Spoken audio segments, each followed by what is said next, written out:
નમસ્કાર, હું છું પ્રિયા અને તમે જોઈ રહ્યા છો જનતા કી જાણકારી ન્યૂઝ।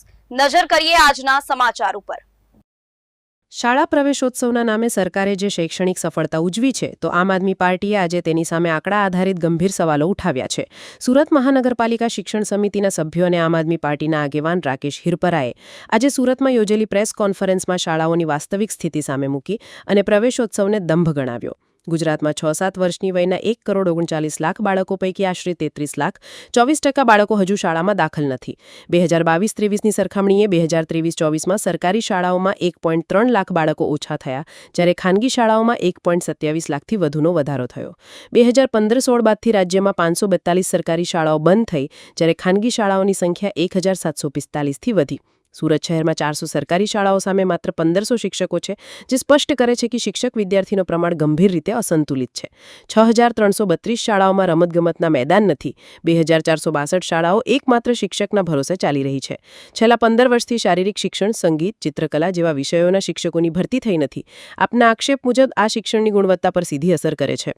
આપના રામભાઈ ધડુક, પાયલ સાકરિયા અને રાકેશ હિરપરાએ કહ્યું કે રાજ્ય સરકાર પ્રવેશોત્સવની ઉજવણી કરે છે, પણ વાસ્તવિકતા એ છે કે બાળકો શાળાએ જતા નથી, શિક્ષકોનો અભાવ છે અને ધોરણબદ્ધ માળખાગત સુવિધાઓ પણ નથી। આ પ્રવેશોત્સવ જ જ્યારે લાગે છે જ્યારે ધરા પર શિક્ષણનો ધબકતો પ્રશ્ન છે।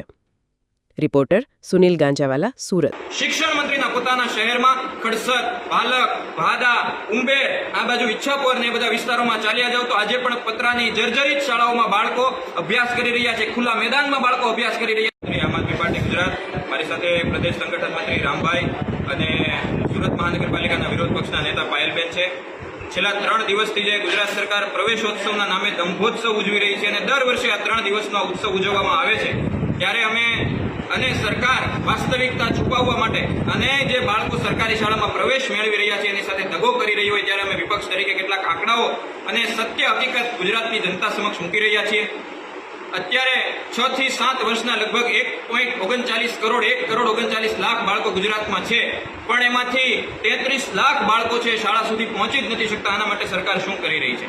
2022-23ની સરખામણીએ 2023-24માં 1.30 લાખ બાળકોએ સરકારી શાળામાંથી પ્રવેશ ઘટાડ્યો છે અને 1.27 લાખ નવા બાળકોએ ખાનગી શાળામાં પ્રવેશ વધાર્યો છે। આના માટે સરકાર શું કરી રહી છે?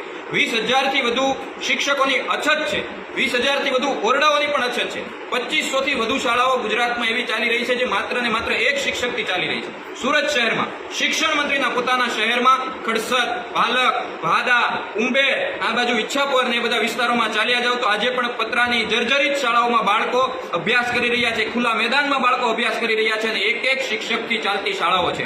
15% બાળકો જે પહેલા ધોરણમાં પ્રવેશ મેળવે છે એવા 15% બાળકો 12મા ધોરણ સુધીનું શિક્ષણ મેળવવા પામે છે। રમતગમતના મેદાનોની પૂરતી સુવિધા નથી, પીવાના પાણીની 7,000થી વધુ શાળાઓમાં નલથી જલની સુવિધા નથી। તો જ્યારે સરકાર પ્રવેશોત્સવના નામે લોકોની આંખમાં ધૂળ નાખવાનું કામ કરી રહી છે, ત્યારે વિપક્ષ તરીકે અમે આંકડાઓ સરકારની આંખ ખોલવા માટે અને જનતાને જાગૃત કરવા માટે આપ સૌની સમક્ષ મૂકી રહ્યા છીએ।